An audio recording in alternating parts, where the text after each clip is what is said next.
اسی قرآن کا وسیلہ پیش کرتے ہیں اور یہ مال دنیا میں کم از کم رہ کر قرآن تو پڑھو نا. اتنا افسوس ہوتا ہے کہ جب اسی قرآن کو ساتھ لے کر جاتے ہیں, یہ قرآن ہمارے آخری وقت بھی ہمارے ساتھ جاتا ہے, ہم اٹھا کر ساتھ لے کر جاتے ہیں. تو جب پتا چلا, دیکھو سوچو کہ آخری وقت میں ہمارے ساتھ آنے والا کون ہے, کیا جا رہا ہے عمل بھائی ہمارے ساتھ, یہ عمل جا رہا ہے, یہ قرآن جا رہا ہے, یہ رب کا کلام ہے, وہ کلام جو حضور کے دل پر اترا ہے. تو پتا چلا کہ اس قرآن کو ہم نے دنیا میں پڑھا, دنیا میں پڑھنا چاہیے کیونکہ آخرت میں ہمیں کام ہی یہی آئے گا. صحابہ کرام کو معلوم تھا کہ یہ مال کسی کام کا نہیں ہے, یہ ہمارے پاس ہوگا تو ہم غافل ہو جائیں گے. تو حضرت عمر فاروق رضی اللہ تعالیٰ عنہ نے جب آدھا مال لے کر آئے, آدھا گھر میں چھوڑ کے آئے, کیا تو سبحان اللہ, کیا چھوڑ کے آئے ہو, کہا جو مال آپ کے پاس لے کر آیا ہوں اتنا ہی مال مثل وہ گھر میں بھی چھوڑ کر آیا ہوں. دیکھا تو تھوڑی دیر کے بعد حضرت سیدنا ابو بکر صدیق رضی اللہ تعالیٰ عنہ چلتے چلتے دھیرے دھیرے آ رہے ہیں. یہاں شعر یاد آ گیا کہ تیرے خود کی یہ دیتے ہیں انداز حجاب آنا, آج دل میں تجھے رکھ لوں, دل میں تجھے رکھ لوں اے جلوے جانانا. سیدنا صدیق اکبر رضی اللہ تعالیٰ نے دور سے آتے ہوئے یہ کہا ہوگا کہ یہ مال آپ لے لو, ہر چیز آپ لے لو, آپ میرے دل میں صرف حضور کی محبت ہو. جب دو محبتیں ہوں گی, دنیا کی بھی اور حضور کی بھی, پھر بات نہیں چلے گی. ایک محبت ہو, اللہ رسول کی محبت دل میں, صحابہ کرام کی محبت دل میں, امام پاک کی محبت دل میں, حضور کی آل کی محبت دل میں, نماز کی محبت دل میں, قرآن کی محبت دل میں, ماں باپ کی محبت بھی دل میں, اور یہ دنیا کی دولت عیش و عشرت یہی دنیا میں ہی رہ جائے گی. اس لیے تو سیدنا صدیق اکبر رضی اللہ تعالیٰ عنہ نے جب گھر سے مال لایا تو باہر نکلے تو پھر واپس پلٹے. کیا سبحان اللہ, میں ذرا جھاڑو نہ اٹھا دوں, ذرا تک تو کو بھی جھاڑو دے دوں, کہیں ایسا نہ ہو کہ کچھ سوئی تو نہ رہے گی. جو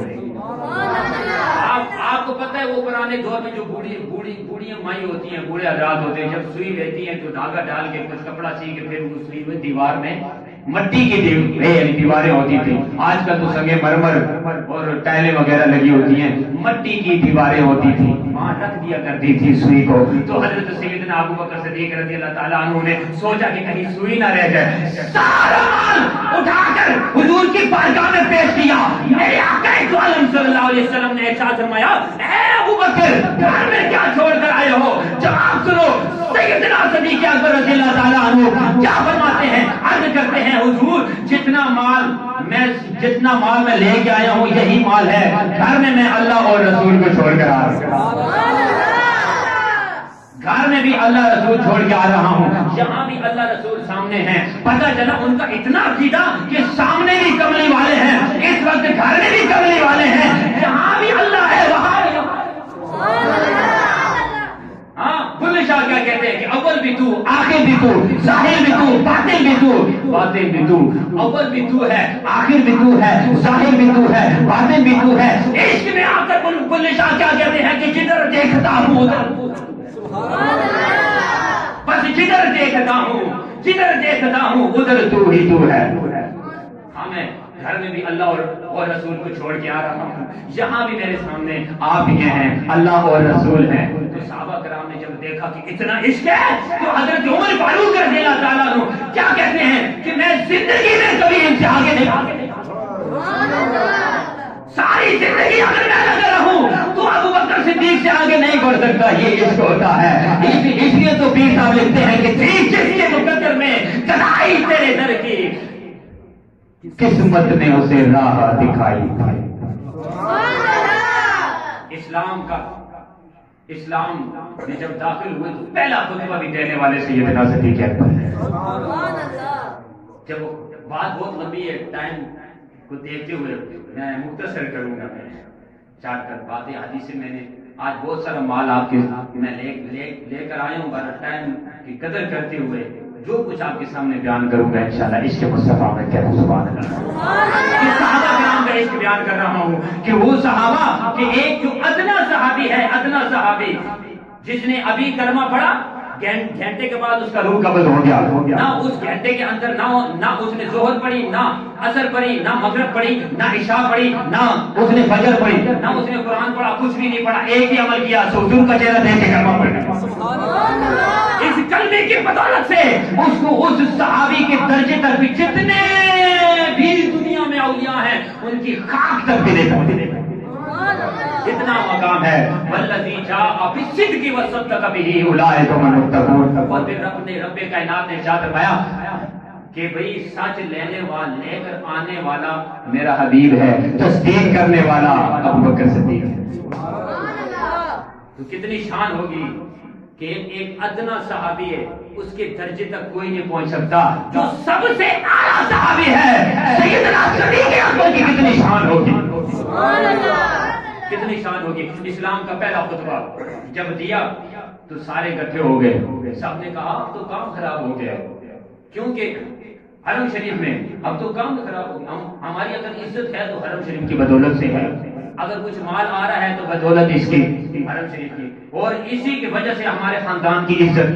ہمارے پاس مال بھی ہے، دولت بھی ہے، سب کچھ ہے، نام بھی ہے، کرسی بھی ہے. ان کو کرسی کا ڈر ہو گیا کہیں یہ جو بدھو لوگ ہیں ان کے کانوں میں بات پڑھنے کی دیر ہے. ان کو بھی پتا تھا کہ کانوں میں بات پڑھنے کی دیر ہے، انہوں نے کلمہ پڑھا. ان کو بھی معلوم تھا بات لمبی ہو جائے گی اسی پہ، پر میں کہیں نہیں جاؤں گا، ادھر ہی رہ کر میں گفتگو کروں گا. کیا جو سبحان اللہ. عیسیٰ علیہ السلام کا واقعہ میں سنا دوں گا. کیا باتوں میں بات آتی ہے. کیا جو سبحان اللہ. اسلام کا پہلا خطبہ جب سارے آ گئے، حضور علیہ السلام کو پکڑا. جب سیدنا صدیق اکبر رضی اللہ تعالیٰ آگے آئے تو حضور کو چھوڑ کر ان پر ٹوٹ پڑے. اتنا مارا مار کے لہو لہان کر دیا، اتنا مارا. تو جب حارث بن ابی حالہ کو پتا چلا تو گھر سے دوڑتے ہوئے آئے. کیا گھر سے دوڑتے ہوئے آئے. عشق تو یہ ہے نا، ہم یہاں مار کھا رہے ہوں تو اپنے بھی پاس نہیں آتے، غیر تو چھوڑو، پر جہاں مار کھا رہے ہوں سیدنا صدیق اکبر رضی اللہ تعالیٰ عنہ اور حضور کی چاہنے والے، حضور کے غلام، حضور کے عاشق، محبت کرنے والے گھر سے دوڑتے ہوئے آتے ہیں. اور جب آگے آتے ہیں تو لوگوں نے ان کو چھوڑ کر ان کو مارنا شروع کر دیا. اتنا مارا، تلواریں چلائی. تو اسلام میں جو پہلا خون تھا وہ حارث بن ابی حالہ کا زمین پر گرا. پہلا خون حارث بن ابی حالہ کا. اسلام میں اعلان نبوت کے بعد کتنی شان ہوگی ان کی، جو پہلا خون زمین پر گرا. حضرت سیدنا ابو بکر صدیق رضی اللہ تعالیٰ عنہ مار کھا کر گر جاتے ہیں، بیہوش ہو جاتے ہیں. جب بیہوش ہو گئے تو اپنے آئے رشتے دار ہیں، قبیلے والے آئے، انہوں نے اٹھا کر گھر میں لے گئے. جب گھر میں لے گئے، رکھا، سلایا. جب ان کی والدہ کو کہا کہ جب یہ ہوش میں آئے تو ان کو کھانا وغیرہ دینا، خیال کرنا، تو وہ چلے گئے. تو جب ہوش میں آئے تو یہ محبت دیکھو، عشق دیکھو صحابہ کرام کا، اتنا اعلیٰ مقام ان کو. بھائی مقام ایسے نہیں ملا، مرتبہ ایسے نہیں ملا. جب ہوش میں آئے، ہوش میں، تو یہ لکھنے والے کون ہیں؟ حضرت امام ابن حجر عسقلانی رحمۃ اللہ علیہ. یہ اس امام کی بات کر رہا ہوں میں کہ جو اگر بات کرتے تو سارے امام یوں سر جھکا دیتے ہیں، کہتے ہیں یہ ٹھیک ہے.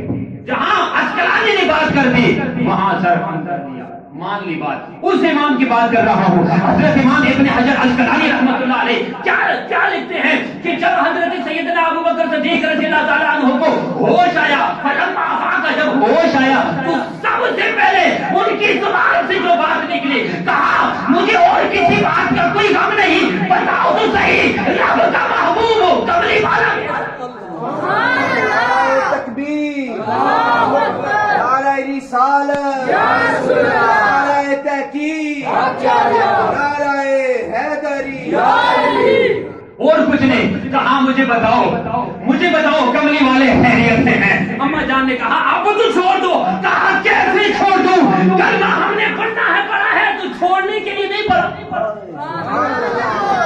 عمار بن یاسر کے جو بچے تھے چھوٹے چھوٹے، میں باتوں میں بات آتی ہے، چلو یار برکت کے لیے آپ کے سامنے سنا دوں. عمار بن یاسر کہ جو بچے تھے چھوٹے چھوٹے، کہا ابو جی آپ کیا پڑھتے ہو؟ کہا کلمہ پڑھتے ہیں. کہا ابو جی ہمیں بھی سکھاؤ نا، ہم بھی پڑھتے ہیں. آپ پڑھتے ہو؟ کہا بچوں پڑھو لا الہ الا اللہ محمد رسول اللہ صلی اللہ علیہ وآلہ وسلم. جب پڑھا تو کہا ابا جان اب ہم باہر جا کر کلمہ پڑھتے ہیں. کہا نہیں باہر خطرہ ہے، یہیں پڑھ لو. کہا ہم نے اس لیے نہیں پڑھا کہ گھر میں بیٹھ کر پڑھے، پڑھا اس لیے ہے کہ منکروں کے سامنے جا کر پڑھے، کافروں کے سامنے جا کر پڑھے لا الہ الا اللہ محمد رسول اللہ. سبحان اللہ، یہ شان ہے.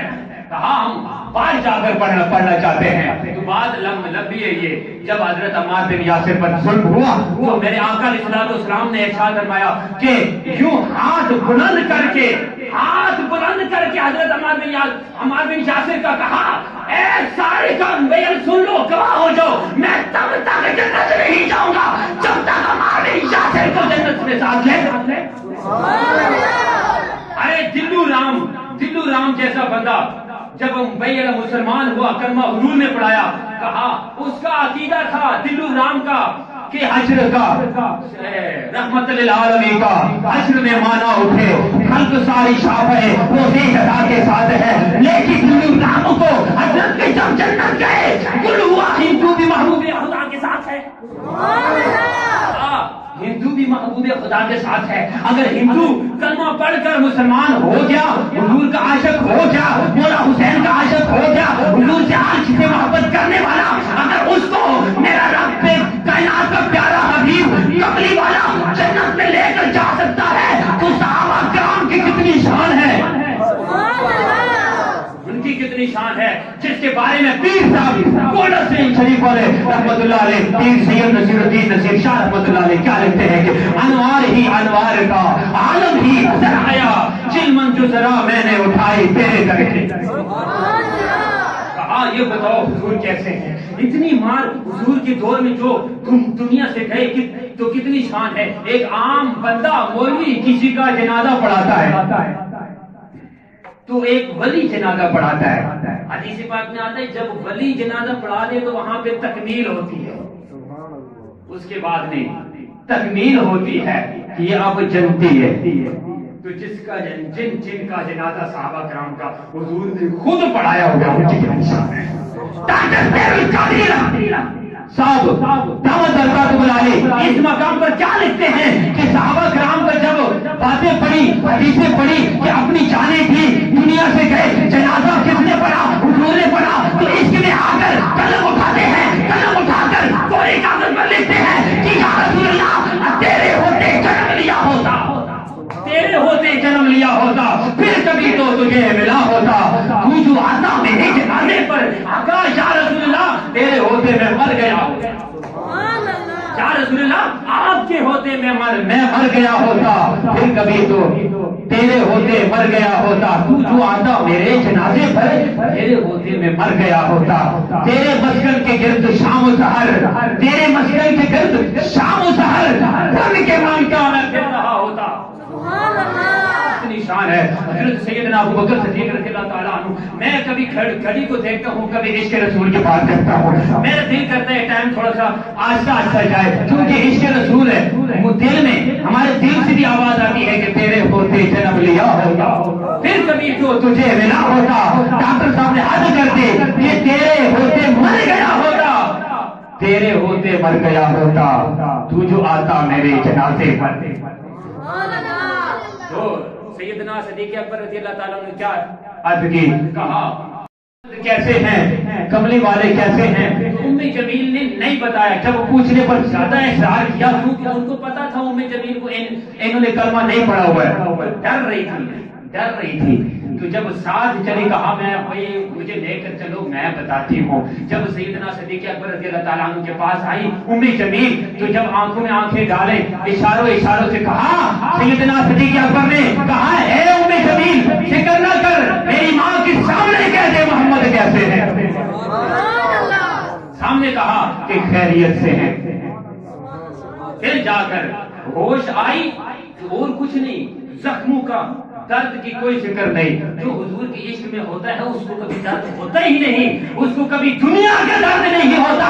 ایک ہی درد ہوتا ہے کہ کاش ایسا نہ ہو کہ کل ہم کہاں ہوں گے. حضور کیا فرمایا, فکر مت کرو, جیسے آج تم میرے ساتھ ہو کل حشر والے دن بھی جنت میں تم میرے ساتھ ہو.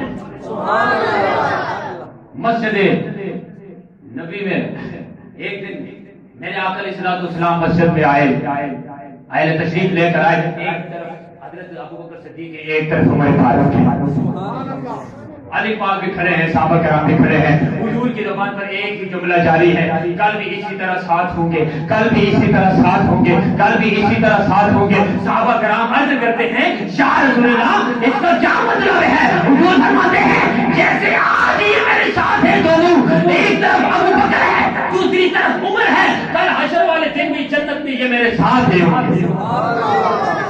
تو جو ان سے محبت کرے گا وہ بھی ان کے ساتھ ہوگا, اور جو ان سے محبت کرے گا, محبت کرنے والے سے غلام کے غلاموں کے غلاموں کے غلاموں سے محبت کرنے والے بھی ساتھ. قیامت تک آنے والی جتنی نسلیں ہیں, بنی آدم ہیں, جس نے حضور سے محبت کی ہوگی, حضور کے صحابہ سے محبت کی ہوگی, اللہ کی قسم حضور کیا فرماتے ہیں جنت میں میرے ساتھ ہوں گے, اسی طرح ساتھ ہوں گے. یہ کتنا مقام ہے, تھی جس کے مقدر میں گدائی تیرے در کی, تھی جس کے مقدر میں گدائی تیرے در کی, قسمت نے اسے راہ دکھائی تیرے در کی. بات میں غار والی بتاتا پر ٹائم تھوڑا ہے, اگلے جملے کو صرف اتنا بتاتا ہوں کہ آپ نے جب غار کی صفائی کی, سب سے پہلے آپ گئے, کہا یا رسول اللہ اس وقت تک آپ کو میں جان ہی نہیں دوں گا جب تک آپ کا غلام خود جا کر صفائی نہ کرے. صفائی کی بات لمبی ہے, صرف صفائی کی بات کرتا ہوں میں کہ صفائی آپ نے کیوں کی. وہ اس لیے کی کہ قیامت تک آنے والے مسلمانوں کو بتانا چاہتے ہیں کہ اے لوگوں, قیامت تک آنے والوں سنو, جو چاہتا ہے کہ کملی والا ہمارے دل میں آ جائے, اس کی سرکار میں جو جان سے گزر جاتے ہیں, یہ حقیقت ہے کہ وہ لوگ سمجھ جاتے ہیں میرے آقا کو مدینے میں محدود نہ سمجھنا, وہ تو خوشبو کی طرح دل میں اتر جاتے ہیں, خوشبو کی طرح دل میں اتر جاتے ہیں. جو چاہتا ہے کہ کملی والے کی محبت ہمارے دل میں آ جائے, آپ کا عشق ہمارے دل میں آ جائے, آپ کا پیار ہمارے دل میں آ جائے, تو سنو, جیسے میں غار کی صفائی کر رہا ہوں تم بھی اپنے دلوں کو صاف کر لو گے تو آپ کے دل میں حضور کی محبت آ جائے گی, پھر مزہ آ جائے گا, پھر کہیں گے ہاں میں تو عاشق ہوں نبی کا, میں تو عاشق ہوں نبی کا. اور ایک میں ہی نہیں ان پر قربان زمانہ ہے جو رب دو عالم کا محبوب شکانہ ہے. حضرت ابو بکر صدیق رضی اللہ تعالیٰ عنہ کی آخری بات کر کے اجازت چاہتا ہوں, ذرا کہہ دو سبحان اللہ. میرے آقا علیہ الصلوۃ والسلام کا جب وصال ہوا تو وصال کے بعد آپ بڑے پریشان رہنے لگے, مایوس, غمزدہ, حضور کے عشق میں ہی بس دنیا سے چلے گئے. جب وصال ہوا سیدنا صدیق اکبر رضی اللہ تعالیٰ عنہ کا وصال ہوا تو آپ کی وصیت تھی کہ میرے جنازوں کو اٹھا کر حضور کے روضہ پاک کے سامنے رکھ کر اجازت لینا. بات لمبی ہے, یہ بھی میں شارٹ کر کے دوں, مختصر صرف اختصار کے ساتھ برکت کے لیے اجازت لینا اور کہنا کہ السلام علیکم یا رسول اللہ, ابو بکر, اجازت لینا کہ یہ آپ کا مکے کا ساتھی, مدینے کا ساتھی, ہجر کا ساتھی, غار کا ساتھی, دکھ کا ساتھی, غم کا ساتھی, آج مزار کا بھی ساتھی بننا چاہتا ہے. آج مزار کا بھی ساتھی بننا چاہتا ہے, دل چاہتا ہے کہ یہاں مزار میں بھی آپ کے ساتھ ہی ہو. اور تفسیر کبیر میں یہ بات لکھی ہے, جلد 5 اور صفحہ نمبر 465, آپ دیکھ سکتے ہیں جلد 5 صفحہ نمبر 465 میں کہ حضرت ابو بکر صدیق رضی اللہ تعالیٰ عنہ کی جب میت جنازہ سامنے لایا گیا تو سب نے کہا السلام علیکم یا رسول اللہ, آزا ابو بکری دل باپ, یہ چاہتا ہے کہ میں مزار میں بھی آپ کے ساتھ ہی رہوں. تو سارے صحابہ کرام کھڑے تھے, متفقن علیہ حدیث آپ کے سامنے پیش کر رہا ہوں, جو حضرت یہی عقیدہ ہے متفقن علیہ، اس کو کہتے ہیں کہ جس پر سب کا اتفاق ہو، سارے بھائی اماموں کا اتفاق ہو کہ سارے صحابہ کرام کھڑے تھے، اندر سے آواز آتی ہے، روزے سے آواز آتی ہے کہ ادخلوا الحبیب الی الحبیب، یار کو یار کی آغوش میں ڈال دو، آواز آتی ہے۔ اگر سیدنا صدیق اکبر رضی اللہ تعالیٰ عنہ نے دنیا میں کسی سے زیادتی کی ہو، اگر آج سے محبت نہ کی ہوتی، حضور کو دکھ پل دیا ہوتا، پیار نہ کیا ہوتا، آج سے بغض رکھا ہوتا، آج کو ستایا ہوتا، تو اندر سے آواز نہ آتی ادخلوا الحبیب الی الحبیب، یار کو یار کے آغوش میں ڈال دو۔ حضور نے اس لیے آواز آئی، اس لیے کہا کہ یار کو یار کی آغوش میں ڈال دو، پتا تھا کہ دنیا میں رہ کر بھی اس نے مجھ سے محبت کی، آپ سے مجھ سے محبت، اب بھی مجھ سے۔ اور آتا ہے کتابوں میں کہ بھئی کربلا کی جو زمین ہے 40 میل یہاں سے سیدھے آج جو جگہ ہے 40 میل ادھر، 40 میل آگے، 40 میل پیچھے، اس حدود میں جس کی قبر ہوگی، حدیث پاک میں آتا ہے، کتابوں میں آتا ہے کہ جس کی قبر ہوگی وہ سمجھو کہ وہ اس کی قبر دنیا میں نہیں ہے، اس کی قبر جنت میں ہے، وہ جنتی ہے پکا۔ جو کربلا کی سرزمین سے 40 گز ایسے اس حدود میں جس کی قبر ہوگی وہ جنتی ہوگا۔ ذرا سوچو کہ اگر وہ شخص جنتی ہے جس کی قبر کربلا کی سرزمین کے ساتھ ہو تو اس کی قبر کا عالم کیا ہوگا؟ تو والذین معه، امیر مصطفیٰ کریم کے ساتھ سوئے پڑے ہیں، امیر مصطفیٰ کے ساتھ سوئے پڑے ہیں، والذین معه اشداء علی الکفار رحماء بینہم تراہم رکعا سجدا یبتغون فضلا من اللہ ورضوانہ۔ کیا عالم کیا ہوگا؟ سیدنا صدیق اکبر تو بے نصیر الدین شاہ رحمۃ اللہ علیہ کا فرماتے ہیں کہ حاضر و ناظر نور مشرق عیب تجھو، شکر کر وہ تیرے عیبوں کو چھپائے ہوئے ہیں، لوگ مدینے کے تجلی سے، سارے پڑھو لوگ مدینے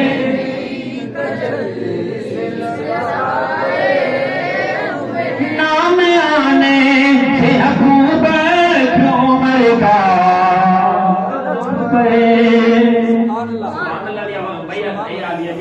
اور میں کوئی گل نہ کرنا، دنیا نہیں کسی قسم نہیں، پر اتنا تو آپ ہونا سبحان اللہ۔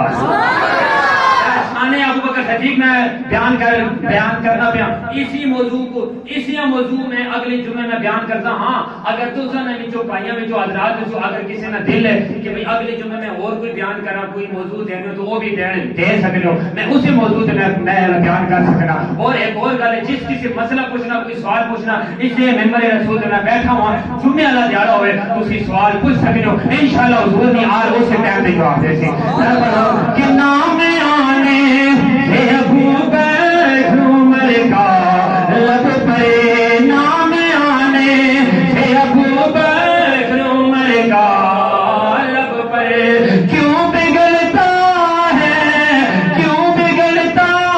وہ پہلو میں سلائے ہوئے ہیں، لوگ مدینے کی تجلی سے لگائے ہوئے ہیں، لوگ مدینے کی تجلی سے لگائے ہوئے ہیں۔ اللہ تبارک و تعالی جل جلالہ، دعا ہے اللہ تبارک و تعالی ہم سب کو عمل کرنے کی توفیق عطا فرمائے، آمین ثم آمین۔ اور راجہ محمد اقبال صاحب نے